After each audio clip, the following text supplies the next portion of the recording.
नंदनी, अभिने आत्महत्या का केली? विचारू की नको विचारू या विवंचनेत असताना विक्रांत पटकन विचारून मनातला गोंधळ संपवतो. विक्रांतने विचारता नंदनीचे त्याच्या पाठीवर फिरणारे हात थांबतात, पण ती काहीच बोलत नाही. नंदनी, ती काही बोलत नाही म्हणून विक्रांत परत आवाज देतो. मिहिरने आत्महत्या का केली माहिती नाही, पण बहुतेक एकच कारण वाटतंय, आणि ते म्हणजे एका मुलीवर मिहिरचं असलेलं प्रेम. मग आत्महत्या कशाला करायची? हो ना. नंदनीच्या मनातले विचार जाणण्याची तीव्र इच्छा विक्रांतची होते. तो माझा खूप जवळचा मित्र होता. मी नेहमी मनातलं त्याला सांगायची, पण त्याला मला कधीच काही सांगावंसं वाटलं नाही याची खंत वाटते. कदाचित मी त्याला तितकी जवळची नव्हती कधीच. स्वतःच्या विचारात हरवत नंदनी म्हणते. असं का म्हणते नंदनी? असेल काहीतरी कारण. मिहिरने मला कधीच काही सांगितलं नाही आणि काव्यानेही नाही. मीच बावळट होती, त्यांना माझी जिवलग समजायची. नंदनी, तू काव्याला काही का नाही विचारलं?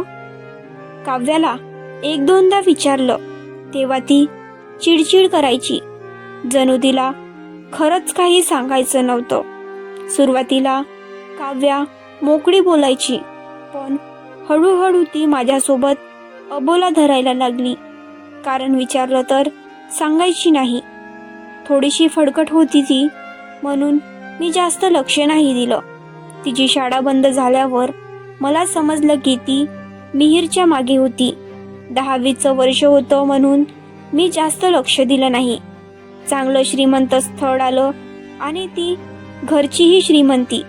दिलं लग्न लावून घरच्यांनी. काव्याच्या घरच्यांनी तिचं शिक्षण बंद करत तिचं लग्न लावून दिलं. इथपर्यंत मला सर्व माहीत होतं, पण काव्यानेही मिहिरच्या घरी जाऊन त्याच्या अफेअरबद्दल सांगितलं, म्हणून तो 10वी झाल्यावर गाव सोडून मावशीकडे मुंबईला शिकायला गेला. हे मला आता गावात आल्यावर माहिती पडलं. मग तुम्हीच सांगा, आमची मैत्री खरी होती का? जाताना मिहिर भेटूनही गेला नाही. मी त्याला माझा जवळचा मित्र समजायचे. तू कधी खरं जाणून घेण्याचा प्रयत्न केला का? मिहिर सोबत तू स्वतः कधी बोलली का? नंदनीच्या खांद्यावर हात ठेवत विक्रांत सांत्वन करत म्हणतो. मला नाही जाणून घ्यायचं.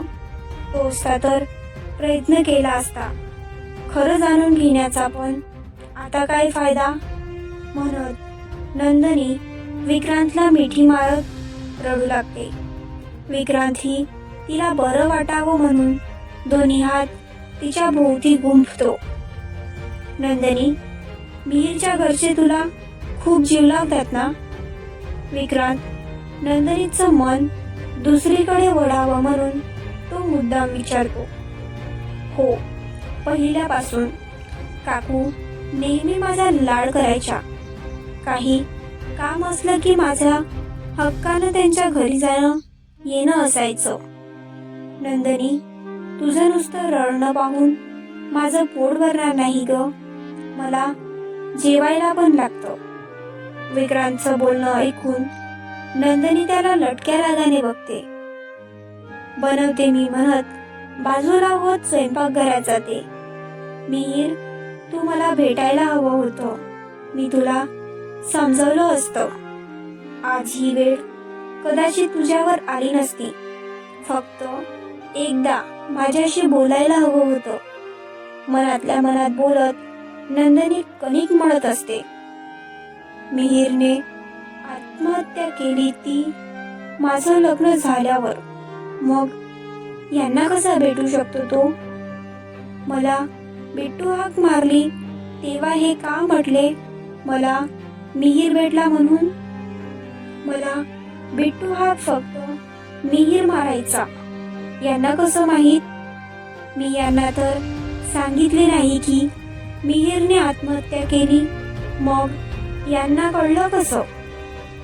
कारण मिहिरच्या आईने हे समोर असताना मला काहीच सांगितले नव्हते. आमचं खरं बोलणं हे घरातून गेल्यावरच झालं होतं. नंदिनीच्या डोक्यात आता कुठे शंका येऊ लागते. सध्या विक्रांतचं बदललेलं वागणं, तिला जवळ न घेणं हळूहळू नंदिनीच्या लक्षात येऊ लागतं. पण हे खरं आहे कसं समजेल, असं अनेक प्रश्न नंदिनीच्या डोक्यात पिंगा घालू लागतात. मिहीर, नंदिनी जोरात ओरडते आणि स्वयंपाकघरातून भांडं पडल्याचा आवाज येतो.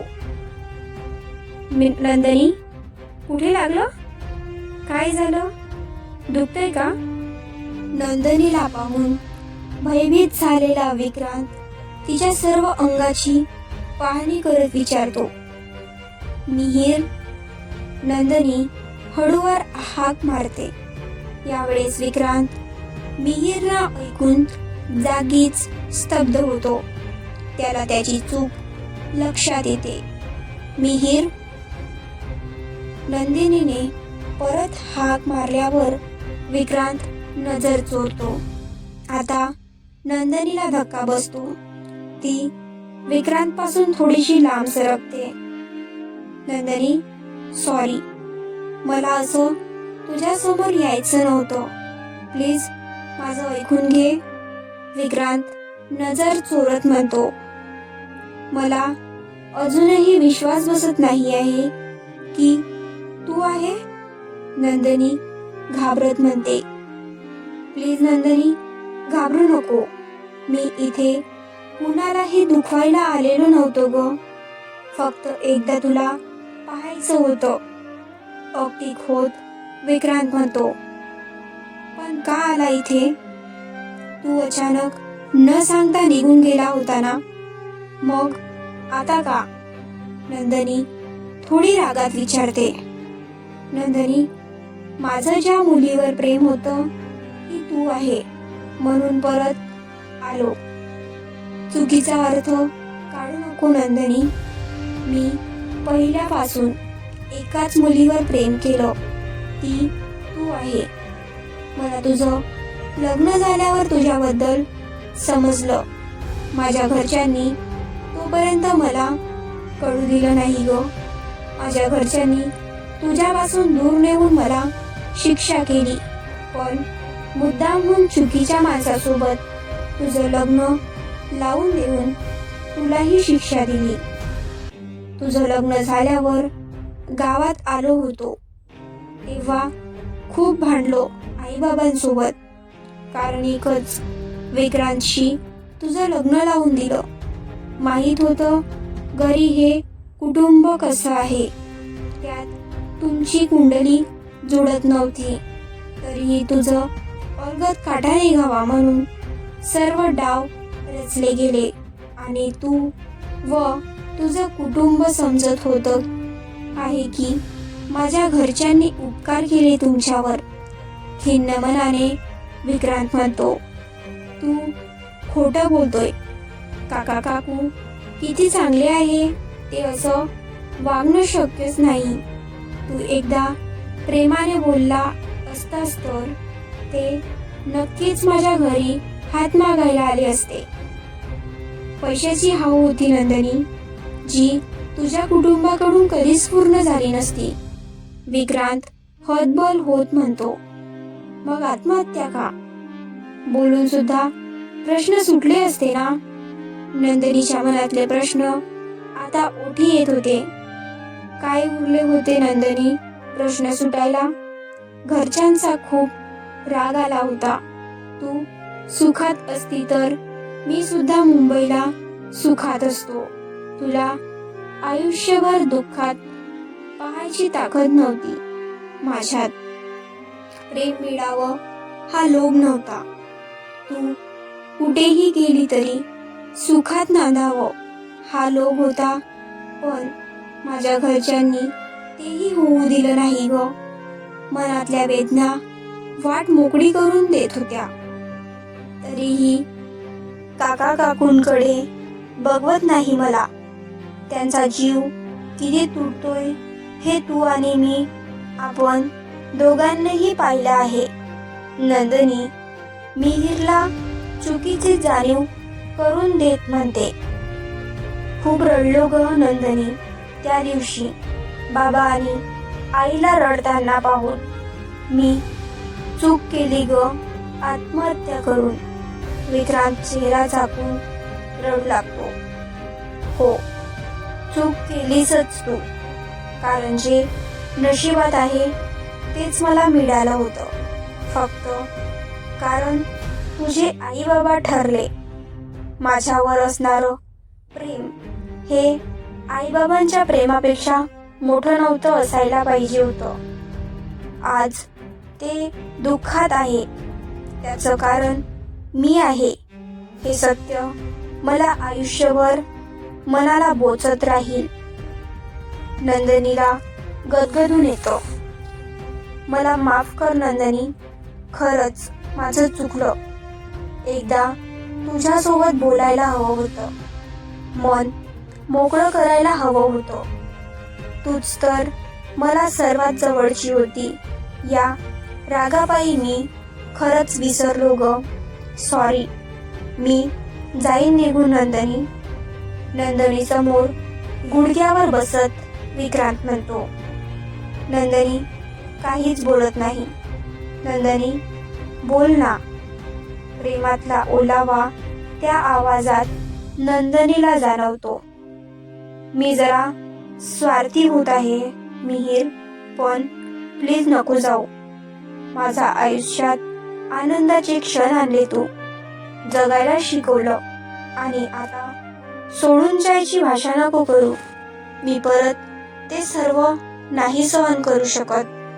रडत रडतच नंदिनी विक्रांतला मिठी मारते.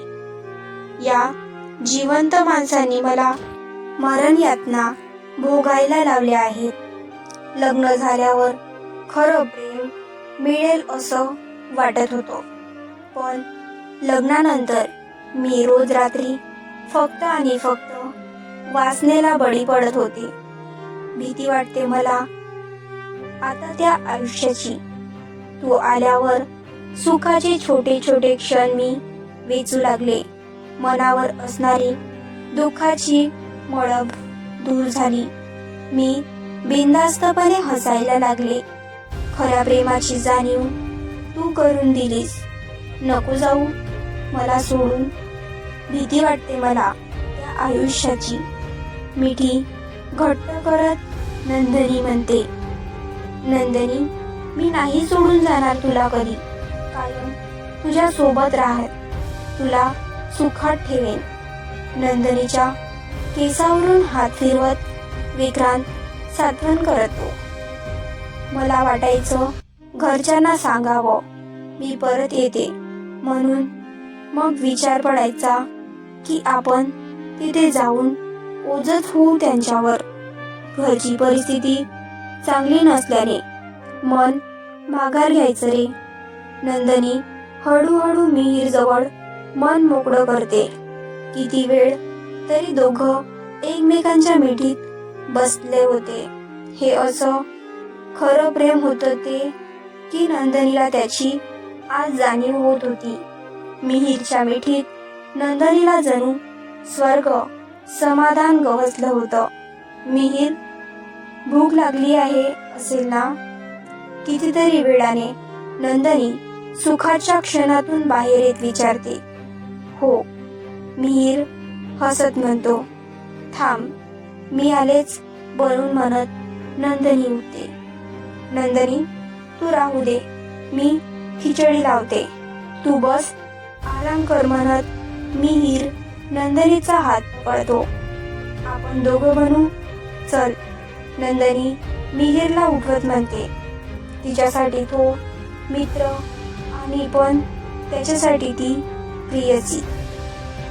तर प्रेक्षकांनो, तुम्हाला ही कथा कशी वाटली कमेंट करून नक्की सांगा आणि आपल्या व्हिडिओला लाईक करा आणि चॅनलला सबस्क्राईब करा.